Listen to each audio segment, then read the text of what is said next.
सिर्फ और सिर्फ उद्देश्य इतना था कि तुम ईश्वर जैसी चीज को, भगवान जैसी चीज को देखो, पहले तो फोटो देखो, यहाँ पर झुकना सीखो, स्वीकार करना सीखो, श्रद्धा बनाना सीखो। क्योंकि जब तक श्रद्धा नहीं बनेगी, झुकना नहीं सीखोगे, विचार एक नहीं होगा, तो हम आगे नहीं बढ़ सकते। तो विचार एक करने के लिए बनाया गया। अब कब तक बात आती है कि कब तक तुम वही फोटो देखकर हाथ अनार करते रहोगे।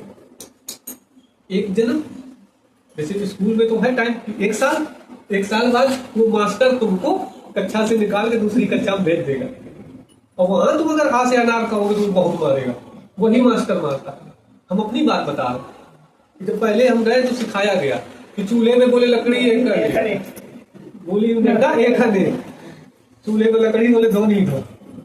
अब उन्होंने ऐसे बताया, बोले ऐसे बनाओ, और फिर ऐसे खींच दो, लकड़ी डाल दो, चूल्हा डाल दिया। क्योंकि उस समय यही होता ही था, भाई चूल्हे ऐसा बना है, उसमें लकड़ी लगा, तो बोले दो ही दो हो गया। ठीक, अब जब हम अगली साल गए तो हमने वही सीखे थे, बोले सुनो क्या आता है, चूल्हे गोली में डंडा एक करने, चूल्हे में लकड़ी दो नहीं दो, गए झड़ाकर कान सुझा दिया।